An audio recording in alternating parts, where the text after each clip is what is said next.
I wanna be the very best that no one ever was.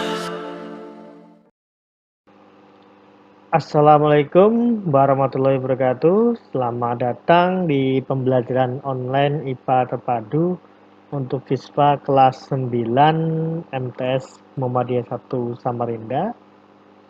Pada kesempatan hari ini kita akan melanjutkan materi kita tentang bab 4, lanjutan dari materi minggu lalu, yaitu tentang listrik statis dan gejalanya dalam kehidupan, bagian kedua.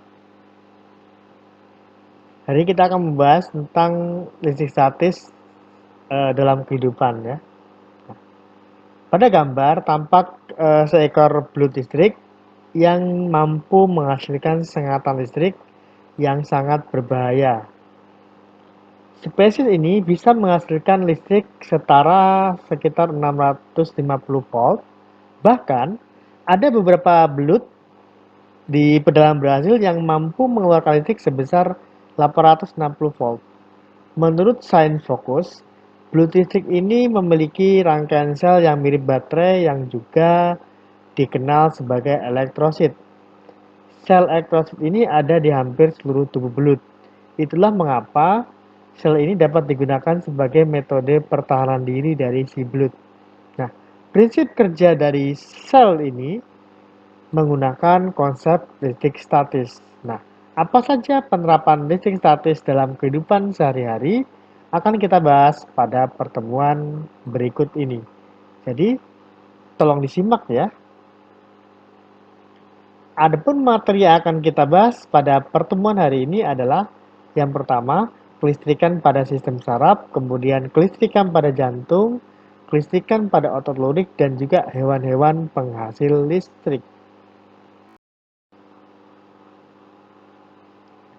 Kelistrikan pada sistem saraf. Sistem saraf pada manusia mempunyai beberapa fungsi antara lain sebagai berikut. Yang pertama, sebagai penghubung antara tubuh dengan dunia luar melalui indera. Dengan adanya saraf dan indera, tubuh dapat mengetahui perubahan yang terjadi di luar tubuh. Yang kedua, sebagai pengatur atau pengendali respon atau tanggapan terhadap rangsang yang datang dari luar tubuh, sehingga tubuh bisa segera merespon rangsangan tersebut. Yang ketiga, sebagai pengatur dan pengendali kerja berbagai organ tubuh, sehingga dapat bekerja sesuai dengan fungsinya masing-masing. Nah, berikut adalah gambar skema kelistrikan pada sistem saraf yang terdapat pada tubuh manusia. Jadi, kalau digambarkan sistem saraf pada tubuh manusia itu sangat banyak dan juga sangat rumit. Ya, sangat banyak dan juga sangat rumit. Fungsinya adalah untuk merespon rangsangan yang datang dari luar, bisa berupa rangsangan cahaya, kemudian rangsangan panas, kemudian rangsangan bau, kemudian rangsangan rasa dari makanan, dan lain sebagainya. Karena hubungannya nanti lebih kepada sistem indera pada manusia ya. Oke, kemudian sistem saraf manusia tersusun oleh miliaran sel saraf yang disebut sebagai neuron. Neuron merupakan unit dasar sistem saraf. Setiap neuron terdiri atas 3 bagian utama, yaitu badan sel atau soma atau perikarion, kemudian dendrit dan neurit atau akson.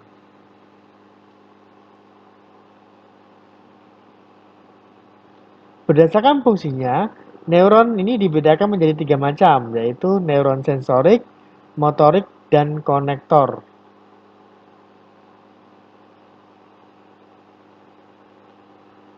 Impuls dapat diteruskan dari neuron yang satu ke dendrit neuron berikutnya, karena ujung neurit dan dendrit tidak diselubungi selaput pelindung. Pertemuan antara neurit neuron yang satu dengan dendrit neuron lainnya disebut sebagai sinapsis. Pada setiap sinapsis terdapat suatu ruang atau celah yang disebut celah sinapsis. Pada bagian ujung neurit terdapat kantong yang disebut bulbus akson, yang berisi zat pengantar berupa zat kimia yang disebut sebagai neurotransmitter.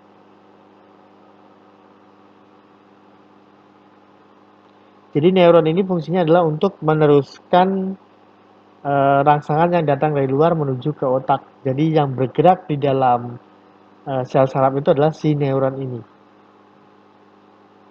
Kemudian bentuk neuron itu tipis, memanjang, dan berfungsi menghantar denyutan listrik yang disebut impuls saraf.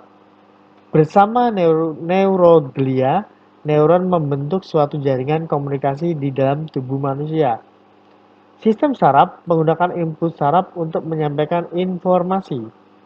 Impuls saraf telah dipelajari para ahli menggunakan akson yang dipotong dan alat ukur tegangan listrik yang disebut sebagai osiloskop. Salah satu teori tentang penghantaran impuls yang banyak dianut adalah teori membran.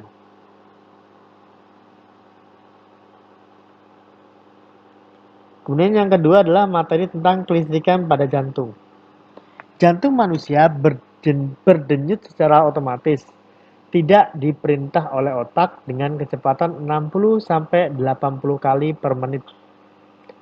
Frekuensi dari denyut jantung setiap orang berbeda-beda, tergantung dari berbagai faktor, antara lain berat badannya, kemudian usia, jenis kelamin, kesehatan, dan jenis kegiatan.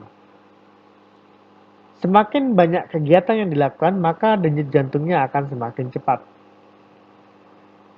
Jantung manusia berdenyut tanpa henti sepanjang hidupnya.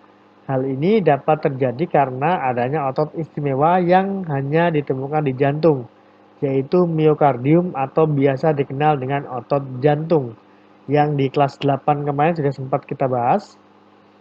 Jantung selalu berdenyut karena dua macam kontrol, yaitu kontrol intrinsik dan kontrol ekstrinsik. Otot jantung memiliki dua simpul yang memiliki sifat otot dan saraf sekaligus, yaitu simpul sinoatrium (SA) dan simpul atrioventrikel atau AV. Simpul SA mengirimkan denyut listrik melalui jalur atrium ke simpul AV dan ke seluruh otot jantung. Simpul SA ini menyebabkan jantung berdetak. Simpul ini secara otomatis mengirimkan impuls yang akan merangsang jantung berdetak setiap 0,85 detik atau second. Kemudian impuls ini menyebabkan serambi berkontraksi.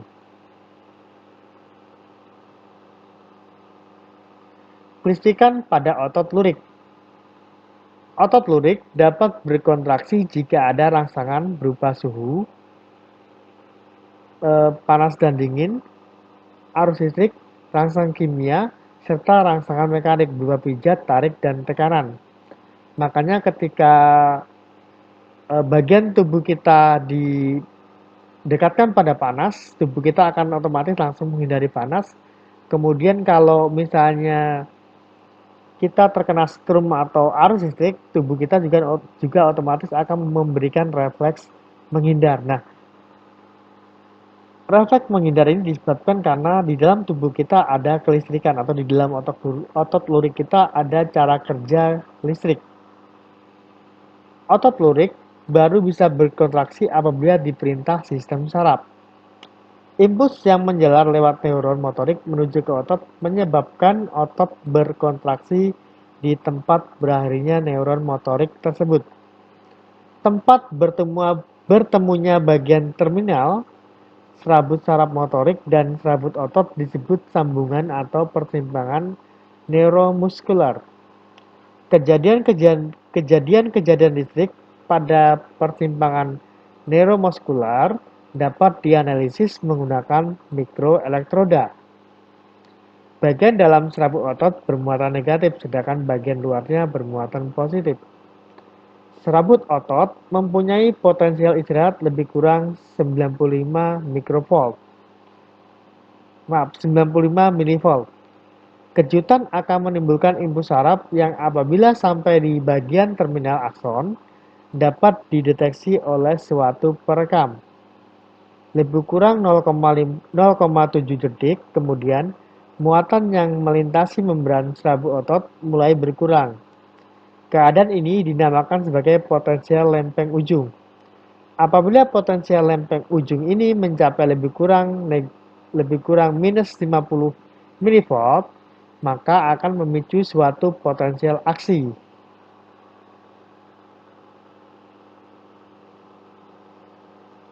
Yang terakhir adalah hewan-hewan penghasil listrik. Beberapa jenis ikan yang memiliki organ listrik antara lain belut listrik, mormirid, sidat listrik, madu lalang listrik, kokok, dan ikan pari. Belut listrik atau Electrophorus sp hidup di Amerika Selatan, contohnya di Meksiko, Brazil, Kolombia, dan lain sebagainya. Organ listrik ini disebut elektroplat. Pada belut listrik, jumlah elektroplat lebih kurang 5.000 sampai beberapa ratus ribu buah. Elektroplat merupakan massa sel pipi yang tersusun dalam baris-baris rapi sepanjang sisi tubuh ikan atau belut. Nah, jika belut atau ikan ini eh, merasa terancam, maka dia akan mengeluarkan listrik dalam jumlah tertentu sehingga menyebabkan predator atau mangsa yang ada di sekitarnya akan terkena sengatan listrik. Sehingga kalau untuk predator dia bisa menghindar, kalau untuk mangsa mungkin mangsanya bisa lemas sehingga si belut atau ikan yang mengandung listrik ini bisa memangsa makanan atau mangsa yang telah pingsan tersebut atau telah lemas karena tersengat oleh sengatannya ya. Jadi arus listrik ini sangat membantu dia yang pertama untuk menghindari predator, kemudian yang kedua untuk mencari mangsa. Oke, mungkin cukup sampai di sini pertemuan kita pada pagi hari ini. Kurang lebihnya Bapak mohon maaf. Sekian Bapak akhiri. Assalamualaikum warahmatullahi wabarakatuh.